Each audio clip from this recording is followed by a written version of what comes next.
नमस्कार दोस्तों, मैं दुर्गेश कुमार एक बार फिर क्राइम वीडियो में आप लोगों का स्वागत करता हूं। देवरिया की गलियों में बुरी तरीके से एक व्यक्ति को एक पुलिस वाला पीट रहा है। लोग तमाशा देख रहे हैं। आखिर तमाशा क्यों देख रहे हैं?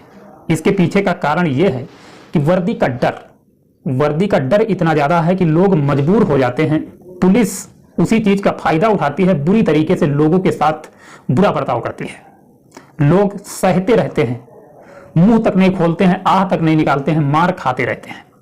लेकिन मैं आपसे बता देना चाहता हूं आपका अधिकार क्या है। आपने चाहे जितना बड़ा गुनाह किया हो, आप चाहे जितने बड़े गुनहगार हो, लेकिन पुलिस आपको हाथ नहीं लगा सकती है। पुलिस आपको गाली गलौज के साथ बात नहीं कर सकती है। आपसे अगर बुरी तरीके से पुलिस बर्ताव कर रही है तो उस समय बचने के लिए जो पुलिस आपसे कह रही है वो करने के लिए तैयार हो जाइए, क्योंकि कोर्ट में पुलिस के सामने दिए गए बयान मान्य नहीं होते हैं। पुलिस आपको मार रही है, पीट रही, कह रही है कि ये गुनाह कबूल करो, तो आप मार खाने से बचने के लिए वो गुनाह कबूल कर सकते हैं। कोई दिक्कत नहीं है। और कोर्ट में जाइए, पुलिस वाले जब कहें कि ये गुनाह हम लोगों के सामने इसने कबूल किया है, तो आप साफ तौर पर बता दीजिए कि साहब, हमें बुरी तरीके से मारा जा रहा था, पीटा जा रहा था, मार खाने से बचने के लिए हमने ये गुनाह कबूल किया है। उसके बाद जो होगा देखने में आपको मजा आएगा, क्योंकि पुलिस के साथ जो कानून करेगा शायद किसी ने सोचा नहीं होगा। शायद वर्दी भी उतर सकती है, ऐसा काम करने के लिए पुलिस की वर्दी भी उतर सकती है।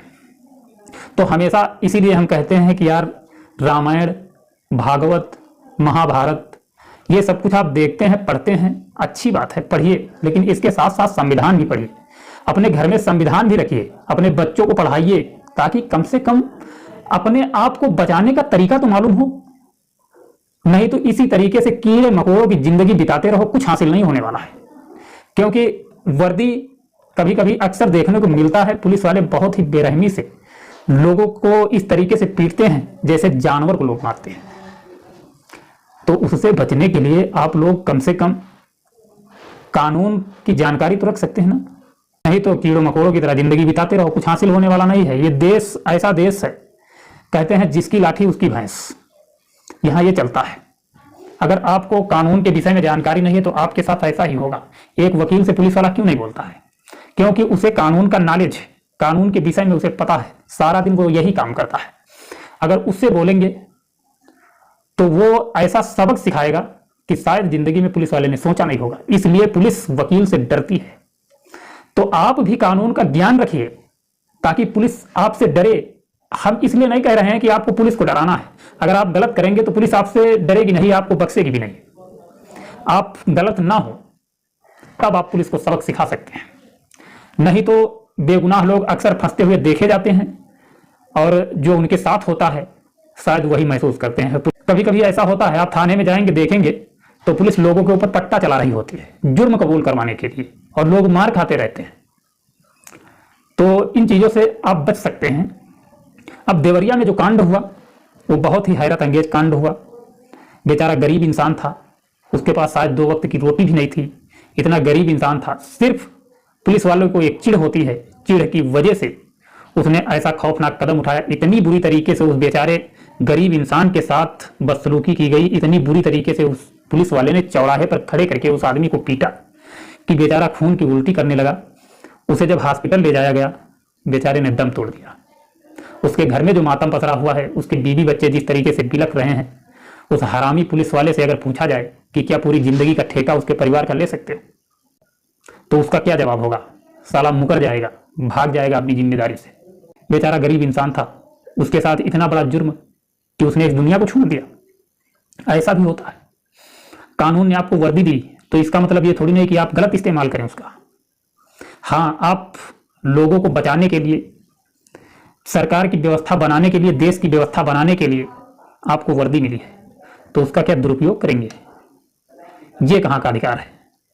किसने ये टेंडर आपको दे दिया कि आप वर्दी पहनने के बाद किसी इंसान की जान ले लो?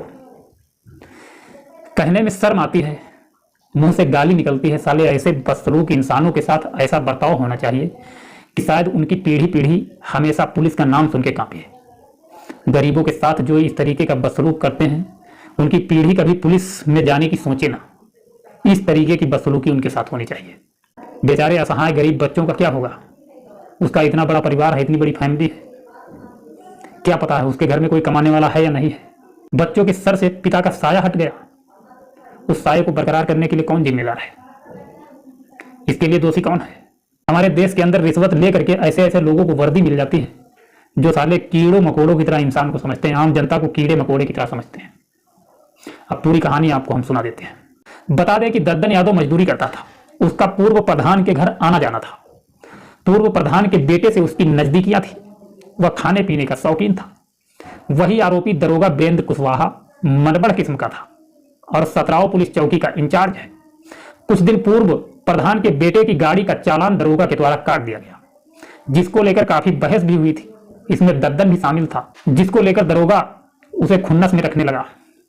इसी खुन्नस में सोमवार की शाम सतराव चौराहे पर भरे बाजार दरोगा की नजर दद्दन पर पड़ी तो उसने उसे पास बुलाया। थोड़ी बहुत कहा सुनी के बाद दद्दन की पिटाई शुरू कर दी। बीच चौराहे गिराकर लाठी से दद्दन को बेरहमी से पीटा। इस पिटाई से दद्दन को खून की उल्टी तक होने लगी। परिजन उसे बरहज अस्पताल लेकर पहुंचे, जहां से डॉक्टरों ने दद्दन को मेडिकल कॉलेज देवरिया रेफर कर दिया और वहां पर उसका इलाज चल रहा था। लेकिन मंगलवार की शाम दद्दन ने दम तोड़ दिया। इस घटना के बाद सपा जिला अध्यक्ष व स्थानीय नेता कार्यकर्ता मौके पर पहुंच गए। भारी भीड़ और अनहोनी की आशंका के चलते कई थानों की फोर्स को अस्पताल के बाहर बुला लिया गया। फिलहाल पुलिस ने शव को पोस्टमार्टम के लिए भेज दिया है और अंतिम संस्कार भी हो गया। पुलिस को पोस्टमार्टम रिपोर्ट का इंतजार है। कहा जा रहा है कि मृतक को पहले से गंभीर बीमारी थी, लेकिन गंभीर बीमारी हो या ना हो यार, गंभीर बीमारी थी या नहीं थी इसका सवाल ही नहीं पैदा होता है। उसके साथ इतनी गंदी तरीके से सड़क पर लिटाकर लात घूसों से डंडों से इस तरीके से किसी की पिटाई की जा सकती है? पुलिस का अधिकार ही नहीं है। पुलिस अपना अधिकार दिखाएगी? पीटने का अधिकार कहां से मिला उसे? पुलिस किसी को एक थप्पड़ नहीं मार सकती है। लेकिन क्यों ऐसा हुआ? दद्दन की कौन सी इतनी बड़ी गलती थी जिसकी वजह से इतना खौफनाक कदम पुलिस ने उठाया?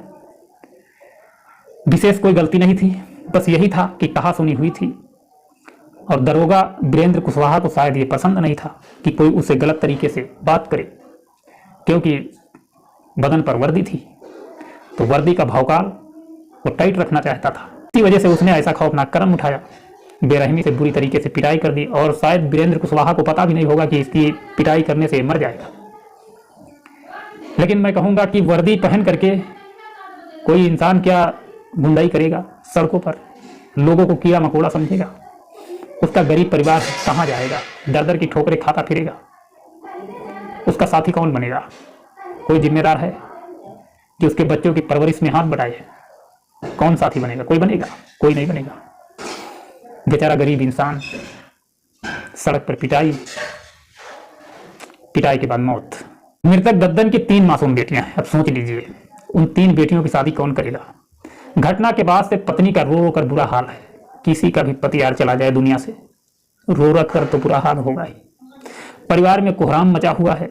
मामले में सपा के राष्ट्रीय अध्यक्ष अखिलेश यादव ने ट्वीट कर बीजेपी सरकार पर निशाना साधा। खैर, निशाना साधने और सधाने से कोई मतलब नहीं है। हाँ, इतना है कि विपक्ष अगर ताकत अपनी लगाएगी तो शायद उस परिवार को कुछ मिल जाए, कुछ सहारा बनने के लिए शायद 2-4 लाख रुपए मिल जाए। वैसे कहा भी है अखिलेश यादव ने ट्वीट में, जो कहा है मैं आपको बता देता हूँ। अखिलेश यादव ने तो बहुत बड़ी बात कह दी है। उन्होंने सोशल मीडिया पर लिखा, बीजेपी के राज में पुलिस प्रशासन के अंदर कुछ भ्रष्ट लोगों को ऐसा लगने लगा है कि वो कुछ भी अवैधानिक करेंगे तो उनके भाजपाई आका उनको बचा लेंगे। चुनावों में जनता इस गलतफहमी को दूर कर रही है। सरेआम अत्याचार, जनता से जानलेवा मारपीट, हिरासत में मौत, झूठे एनकाउंटर, बढ़ती वसूली जैसे मुद्दों ने बीजेपी के काल में पुलिस को बेलगाम बना दिया है। अखिलेश ने मांग की है कि देवरिया के दोषी पुलिस के खिलाफ हत्या का मामला दर्ज हो और मृतक के परिवार को कम से कम 5 करोड़ का मुआवजा दिया जाए। फिलहाल इलाके में भारी पुलिस की तैनाती है। इलाके में भारी पुलिस तैनात की गई है। वैसे अखिलेश यादव का भी कहना ठीक है, 5 करोड़ रुपया अगर मिल जाएगा तो शायद परिवार का कुछ कल्याण हो जाएगा। गरीब इंसान है, परिवार गरीब है। बहुत गलत हुआ, दरोगा ने जो कदम उठाया है बहुत खौफनाक कदम उठाया है। इस घटना से खैर हम लेना चाहेंगे, इजाजत मिलेंगे नेक्स्ट वीडियो में। अपना ख्याल रखना, अपने परिवार का ख्याल रखना, बच्चों का ख्याल रखना, जिंदगी में हंसते मुस्कुराते रहना। और जिंदगी में चाहिए क्या? हंसी बनी रहे बस, बाकी सब ठीक है, क्योंकि मुसीबतें हर पल है। मुसीबतों से लड़ना इंसान का काम है। लड़ता झगड़ता बेचारा आगे बढ़ता रहता है। जिस दिन से इंसान इस धरती पर आता है मुसीबतें साथ नहीं छोड़ती हैं। मुसीबत से लड़ता रहता है इंसान, जूझता रहता है और अंततः होना क्या है? खाता है, कमाता है, दुनिया से चला जाता है। नमस्कार, जय हिंद, जय भारत।